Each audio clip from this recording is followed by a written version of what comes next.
Dear learner welcome to the learning desk নামৰ YouTube চেনেলত আপোনাক আকৌ এবাৰ স্বাগতম জনাইছোঁ।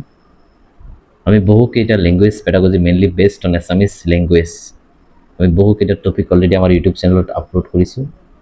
পিয়'ৰ থিয়ৰী বেছড আলোচনা কৰা আছে, আপোনালোকে গৈ চাব পাৰে। মষ্ট অফ দ্য টপিক আমি কভাৰ কৰিছোঁ। আজি আমি থ্ৰী লেংগুৱেজ ফৰ্মুলা, আগতেও এটা টপিক দিয়া আছিল, কিন্তু আমি আজি থ্ৰী লেংগুৱেজ ফৰ্মুলাটো অলপ ডিপলি ডিছকাশ্যন কৰিম, কাৰণ মই লাষ্ট 5 ইয়াৰৰ কুৱেশ্যন ছল্ভ কৰোঁতে মই চাইছোঁ যে থ্ৰী লেংগুৱেজ ফৰ্মুলাৰ পৰা বহুত কনফিউজন ধৰণৰ কুৱেশ্যন দিয়ে। তাৰ পৰা ষ্টুডেণ্ট বেছিভাগ সময়ত বহুত কনফিউজন হয়। গতিকে আমি থ্ৰী লেংগুৱেজ ফৰ্মুলাৰ ওপৰত এটা কনষ্ট্ৰাক্ট চিম্পল এটা আলোচনা কৰিম। যি কি নহওক, আমাৰ থ্ৰী লেংগুৱেজ ফৰ্মুলাত প্ৰথমত যে এটা কথা মনত ৰাখিব, NEP নেশ্যনেল এডুকেশ্যন পলিচি বা NCF মতে কোনো ভাষাক ইম্প'জ কৰা নহয়, জাপি দিয়া নহয়। মাল্টিলিংগুৱেলিজম, ভাৰতবৰ্ষ যে এটা বহুভাষিক দেশ, ইয়াৰ ওপৰত গুৰুত্ব আৰোপ কৰা হৈছে আৰু ইয়াক সন্মান কৰা হৈছে। ত্ৰিভাষা সূত্ৰ থ্ৰী লেংগুৱেজ ফৰ্মুলাত কোৱা হৈছে যে বিদ্যালয়ৰ শিক্ষাৰ সময়ছোৱাত প্ৰতিজন শিক্ষাৰ্থীয়ে 3টা ভাষাত শিক্ষা গ্ৰহণ কৰিব লাগে। যে যেতিয়া ফৰ্মাল এডুকেশ্যন লয় ষ্টুডেণ্ট এটাই, then the student should get 3 language at least. ইয়াতকৈ বেছি কথা কোৱা নাই। এতিয়া কোন পাৰ্টিকুলাৰ এজত 3 লেংগুৱেজৰ কথা ক'ব, তেতিয়া আমাৰ জানিব লাগিব। ইয়াত ভাষাৰ ক্ষেত্ৰত কোৱা হৈছে যে ভাষাৰ ক্ষেত্ৰত কি হ'ব, ভাষাৰ ক্ষেত্ৰত কোনো ভাষা জাপি দিয়া নহ'ব, কোনো ভাষাক ইম্প'জ কৰা নহ'ব। ভাষা ইম্প'জ কৰাৰ ওপৰত থ্ৰী লেংগুৱেজ ফৰ্মুলা পক্ষপাতিত্ব নহয়। ভাষা নিৰ্বাচনৰ স্বাধীনতা থাকিব। তাৰপিছত ন' ইম্পজিশ্যন, কোনো ধৰণৰ বাধ্যতাবাধকতামূলক জাপি নাই যে এইটো ভাষাই পঢ়াব লাগিব, এইটো ভাষা নহ'লে নহ'ব। It is not like that. Flexibility যথেষ্ট থাকিব। অসমত হ'লে লোকেল লেংগুৱেজ অসমীয়া হিচাপে ব্যৱহাৰ কৰিব, বিহাৰত হ'লে বিহাৰী হিচাপে ব্যৱহাৰ কৰিব, ট্ৰাইবেল লেংগুৱেজ লোকেল লেংগুৱেজ হিচাপে ব্যৱহাৰ কৰিব পাৰিব। তাৰমানে একেবাৰে ফ্লেক্সিবিলিটি দিয়া হৈছে। R1, R2, R3 চিনাক্তকৰণ কৰা হয় লেংগুৱেজৰ ক্ষেত্ৰত। ফাৰ্ষ্ট লেংগুৱেজ ঘৰুৱা মাতৃভাষা বা ঘৰুৱা ভাষা, R2 হৈছে ছেকেণ্ড লেংগুৱেজ আঞ্চলিক ভাষা বা সহযোগী ভাষা, যিকোনো ভাষা। R3 যিটো R1 R2ত নাই, সেইটোত R3 থাকিব পাৰে। এতিয়া R1 যে এছামিছেই হ'ব এনেকুৱা কোনো কথা নাই, R2ত যে ইংলিছেই হ'ব এনেকুৱা কোনো কথা নাই, R3ত যে হিন্দী হ'ব এনেকুৱা কোনো কথা নাই। এইটো কম্বিনেশ্যন হ'ব পাৰে, নহ'ব পাৰে। এতিয়া কোনো এটা পাৰ্টিকুলাৰ ষ্টেজত যেতিয়া ফাৰ্ষ্ট লেংগুৱেজ হিন্দী থাকে, ছাপ'জ UPতে, দেন ইয়াত কিন্তু আৰু হিন্দী নাহিব। ইয়াত কি আহিব, হয়তো ছেকেণ্ড কোনো এটা মডাৰ্ণ ইণ্ডিয়ান লেংগুৱেজ আহিব, আহিব পাৰে। ইয়াত বেংগলী আহিব পাৰে। দেন ইয়াত কি আহিব, এটা দুটা এটলিষ্ট, মানে থ্ৰী লেংগুৱেজ ফৰ্মুলাত কোৱা হৈছে দুটা ইণ্ডিয়ান লেংগুৱেজ কি জানিব লাগিব, দেন যেতিয়া থাৰ্ড লেংগুৱেজৰ কথা আহে, থাৰ্ড লেংগুৱেজ আল্টিমেটলি ইংলিছ হৈ যায়। কিন্তু থ্ৰী লেংগুৱেজ ফৰ্মুলাত কিন্তু এনেকুৱা কোৱা নাই যে ইংলিছখন থাৰ্ড লেংগুৱেজেই হ'ব লাগিব। বাট যিহেতু ভাৰতবৰ্ষত ৱাইডলি ব্যৱহাৰ হয়, গতিকে থাৰ্ড লেংগুৱেজ হিচাপে ইংলিছেই বেছি সামৰি লোৱা হয়। কিন্তু এনেকুৱা কোনো কথা নাই যে থাৰ্ড লেংগুৱেজ বা দুটা লেংগুৱেজৰ বাহিৰে তৃতীয় নাম্বাৰ লেংগুৱেজ অলৱেজ ইংলিছ, এনেকুৱা কোনো কথা কোৱা হোৱা নাই। প্ৰথম ভাষা কি, প্ৰথম ভাষা যেতিয়া আটাইতকৈ পৰিচিত ভাষা, ছাপ'জ অসমৰ কাৰণে এছামিজ ভাষাটো প্ৰথম লেংগুৱেজ, বেংগলৰ কাৰণে বেংগলী ভাষাটো প্ৰথম লেংগুৱেজ হ'ব। প্ৰথম লেংগুৱেজটো সাধাৰণতে যি ভাষা আমি প্ৰথমত ব্যৱহাৰ কৰোঁ, যি ভাষা আমি একেবাৰে সৰু থাকোঁতেই যি ভাষা শিকোঁ, তাক কোৱা হৈছে প্ৰথম লেংগুৱেজ। ইয়াত এছামিছৰ কাৰণে এছামিছ হ'ব। এতিয়া জনগোষ্ঠীবিলাক যিবিলাক আছে, ছাপ'জ বড়োবিলাক আছে, ডিমাছাবিলাক আছে, তেওঁলোকৰ কিন্তু R1 এছামিছ নহয়, কি হ'ব, বড়ো হ'ব পাৰে, গাৰোও হ'ব পাৰে, যিকোনো লেংগুৱেজ হ'ব পাৰে, লোকেল লেংগুৱেজ হ'ব কিন্তু পাৰে। এতিয়া অসমত থাকি আছে R1 এছামিছ হ'ব, it is not like that, বেলেগো থাকিব পাৰে। এতিয়া R2 মানে কি, R2ত সাধাৰণতে কোৱা হৈছে যে R2 হৈছে R1তকৈ পৃথক এটা ভাষা, R1তকৈ পৃথক ভাষা। এতিয়া R1তকৈ পৃথক ভাষা, ছাপ'জ R1 যদি এছামিছ হয়, দেন R2 অলৱেজ তেনেহ'লে এছামিছ নহ'ব। ইয়াত কি হ'ব, ব্লেক এটা ML হ'ব, মডাৰ্ণ ইণ্ডিয়ান এটা লেংগুৱেজ হ'ব এই ক্ষেত্ৰত, বা এটা ক্লাছিকেল লেংগুৱেজ হ'ব এই ক্ষেত্ৰত। ইয়াত আহিলে ছাপ'জ ধৰক ইয়াত কি আহিলে, হিন্দী আহিলে R2। এতিয়া R3 যিখন আহিব, R3ত কি হ'ব, R1 আৰু R2ত যেনে ইয়াত R3ত আহিব। এতিয়া R2ৰ বাস্তৱ উদাহৰণ, ছাপ'জ ধৰক অসমীয়া, আছামিজ, ইংলিছ R2ত হ'ব পাৰে। এতিয়া অসমীয়াও হ'ব পাৰে, হিন্দীও হ'ব পাৰে। এনেকুৱা নহয় যে অসমীয়া আৰু ইংলিছেই হ'ব, অসমীয়া আৰু হিন্দী হ'বলৈ কম্বাইনেশ্যন কোনো মিল নাই কম্বাইনেশ্যন যে এইটো ৰিজিড কম্বাইনেশ্যন নাই পুৰা ফ্লেক্সিবল সেইকাৰণে ষ্টুডেণ্ট বেছি কনফিউজড হৈ যায় যে কম্বাইনেশ্যন এইটো নেকি নহয় কম্বাইনেশ্যন পুৰা ফ্লেক্সিবল R3 তৃতীয় ভাষা কি কৈছে R2 আৰু R1 আৰু R2 যিটো নাই সেইটো তৃতীয় ভাষা R3 সদায় হিন্দী বা সংস্কৃতি নহয় R3 হিন্দী সংস্কৃতি বা সকলো সময়ত ইংলিছ নহয় এইটো নিৰ্বাচন কৰিব ৰাজ্য নিৰ্বাচন কৰিব এক বোৰ্ডে স্কুল বোৰ্ডে বা শিক্ষাৰ্থীৰ পছন্দৰ ওপৰত নিৰ্ভৰ কৰি যিকোনো কামৰ ওপৰত নিৰ্ভৰ কৰি R3 নিৰ্বাচন কৰা হ'ব যে R3 ইয়াত কি হ'ব গতিকে R3 ইম্প'জ কৰা নাই ৰাষ্ট্ৰীয় কোৱা নাই যে R3 এইটোৱে হ'ব লাগিব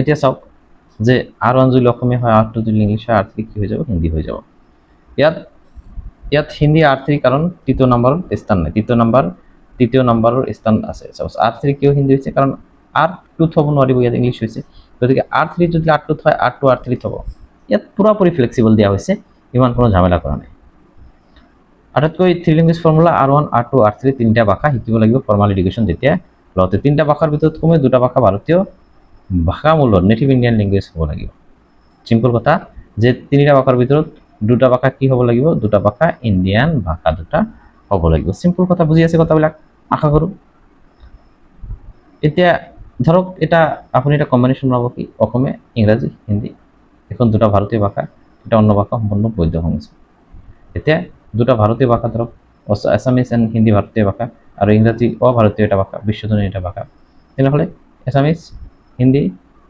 হিন্দী এণ্ড ইংলিছ এই কম্বিনেশ্যন কি একচেপ্টেবল এটা কম্বাইন এতিয়া আছামিজ অসমৰ কাৰণে যেতিয়া আহিব যেতিয়া আল্টিমেটলি আপোনাৰ ধৰক UP আহিব তেনেহ'লে UPত আগত হিন্দী আগত ক'ব দেন ইয়াত এটা মডাৰ্ণ ইণ্ডিয়ান লেংগুৱেজ আহিব যিহেতু দুটা লেংগুৱেজ শিকিব লাগিব দেন ইয়াৰ পিছত ইংলিছ আহিব গতিকে সিকুৱেন্স যিকোনো সময়তে চেঞ্জ হ'ব পাৰে এইটো ষ্টেটৰ ওপৰত ভিত্তি কৰি গ্ৰহণযোগ্য আনএক্সেপ্টেবল কম্বিনেশ্যন কোনো নহয় ফৰাচী ইংৰাজী জাৰ্মান এইবিলাক আনএক্সেপ্টেবল কম্বিনেশ্যন তাৰমানে ফাৰ্ষ্ট লেংগুৱেজ তিনিটা ফৰেন লেংগুৱেজ একেবাৰে ব্যৱহাৰ কৰিব নোৱাৰিব এইটো ইনভেলিড হ'ব ভাৰতীয় ভাষাৰ প্ৰতি গুৰুত্ব দিয়া হৈছে এতিয়া চাওক শিক্ষাৰ যিখন ষ্ট্ৰাকচাৰ দিয়া হৈছে ষ্ট্ৰাকচাৰ হৈছে 5+3+3+4 এই ষ্ট্ৰাকচাৰত কি কৈছে মেইনলি কুৱেশ্যন আহে ষ্ট্ৰাকচাৰৰ পৰা মৌলিক পৰ্যায় বালবাটিকা পৰা আপ টু 3 to 8 লৈকে তাৰমানে ক্লাছ 2 লৈকে ইয়াত কি R1 গুৰুত্ব বেছি দিয়া হ'ব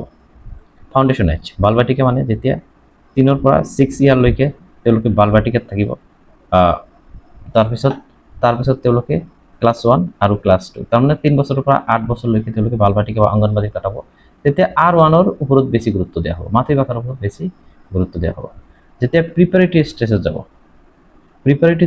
যাব ক্লাছ 3 পৰা ক্লাছ 5 লৈকে ইয়াত 8 পৰা 11 লৈকে আৰম্ভ থাকিব ইয়াত R1 লগতে R2 তাৰমানে অন্য এটা লেংগুৱেজ R2 ইয়াত কি কৰা হ'ব ইন্ট্ৰডিউস কৰা হ'ব মানে যিকোনো ব্লেক এটা লেংগুৱেজ ইন্ট্ৰডিউস কৰা হ'ব এতিয়া যেতিয়া মিডিল পৰ্যায়ত যাব মানে ক্লাছ 6 পৰা ক্লাছ 8 লৈকে বয়স তেতিয়া 11 to 14 হ'ব তেতিয়া R3 তেতিয়া কি হ'ব ইন্ট্ৰডিউস হ'ব ভালকৈ মনত থাকিব যে R2 কেতিয়া ইন্ট্ৰডিউস হ'ল প্ৰিপাৰেটৰি এজত ক্লাছ 3 পৰা ক্লাছ 5 H 8 পৰা 11 R2 ইন্ট্ৰডিউস আৰু 6 to class 8 H 11 to 14 ইয়াত R3 ইন্ট্ৰডিউস আৰু মাধ্যমিক পৰ্যায় সেকেন্ডাৰী পৰ্যায়ত 9 to 12 লৈকে ইয়াত কি হ'ব কৈছে যে এটা যিকোনো এটা লেংগুৱেজত কি থাকিব লাগিব মানে সাহিত্য লিখাৰ দক্ষতা থাকিব লাগিব আৰু তাৰ মানে সাহিত্য লিখাৰ দক্ষতা মানে একেবাৰে দক্ষ হ'ব লাগিব যিকোনো এটা ভাষাত কোনটো পৰ্যায়ত এইটো সেকেন্ডাৰী পৰ্যায়ত ক্লাছ 9 to 12 ইয়াত 14 পৰা 18 বছৰৰ কথা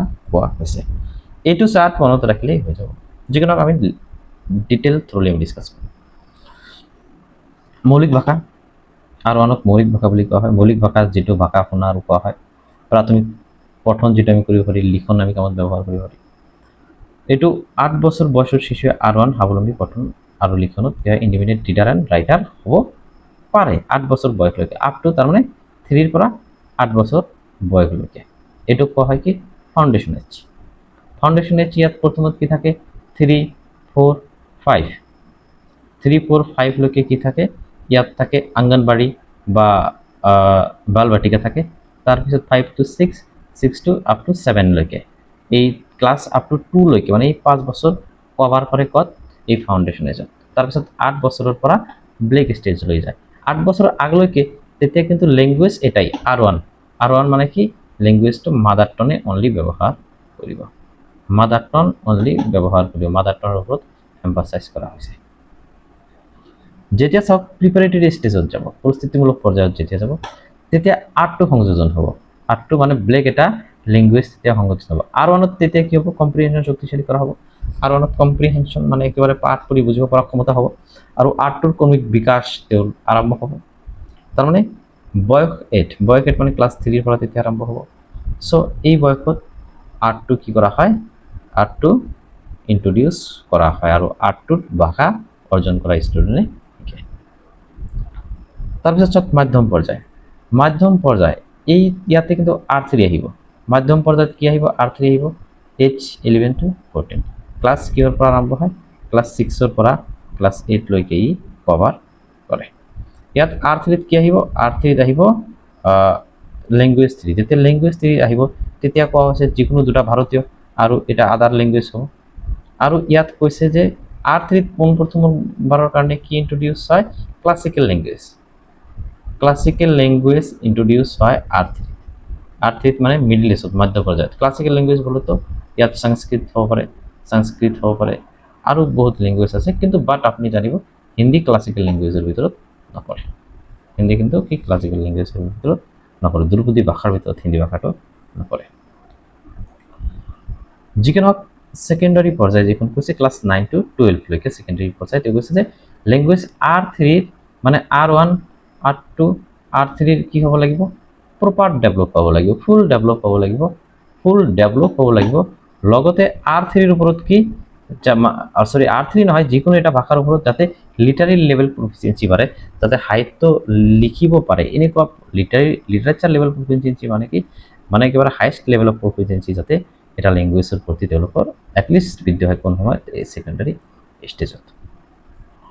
এতিয়া চাওক ইংৰাজী ভাষাৰ সম্বন্ধে কি কৈছে। ইংলিছ ভাষা সম্বন্ধে আমি কিন্তু বহুত কনফিউজড হওঁ। এটা ফাৰ্ষ্ট ইংলিছ ভাষা ইণ্ডিয়ান লেংগুৱেজ নহয়, এইটো এটা foreign language, it is correct. Foreign language, ইংৰাজী ভাষাটো ফৰেন এটা লেংগুৱেজ হয়। অকল ফৰেন লেংগুৱেজ বুলি যদি আপুনি জানি থাকে, তেনেহ'লে চিটেটত আৰু আপোনাৰ বহুত জানিব লাগিব, কাৰণ অকল ইমান বেছিক ডিছকাশ্যন চিটেটত এতিয়া নহয়, সময় পাৰ হৈ গৈছে। আৰ্টিকেল 3432 অনুচ্ছেদত কোৱা হৈছে যে ইণ্ডিয়াত অফিচিয়েল লেংগুৱেজ ইংলিছত কি বুলি কোৱা হৈছে, সহযোগী ৰাজভাষা বুলি কোৱা হৈছে।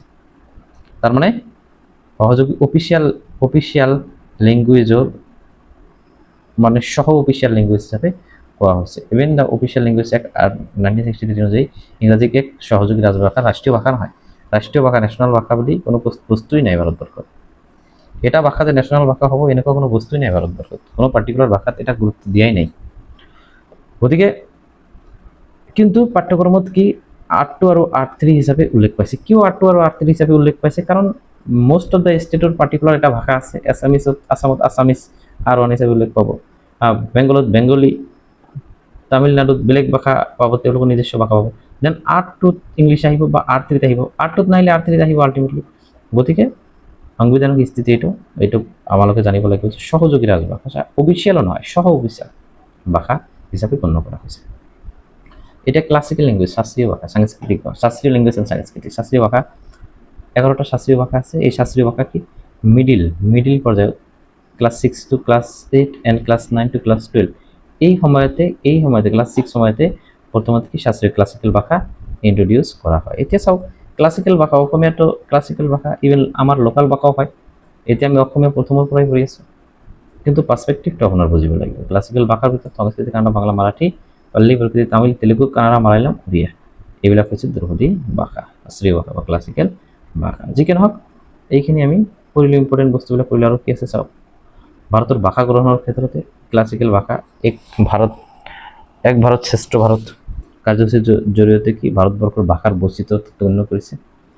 চ' ভাষা আমাৰ জানিব লাগে, ভাৰতবৰ্ষৰ সংস্কৃতি জনাৰ কাৰণে ভাষাটো অতি গুৰুত্বপূৰ্ণ। চেম এক্সাম ৰিকেপ কৰাৰ কাৰণে 8 বছৰ মৌলিক R1 স্বাৱলম্বী সাক্ষৰতা কোৱা হৈছে 8 বছৰলৈকে, আপ টু 3 to 8 বছৰলৈকে।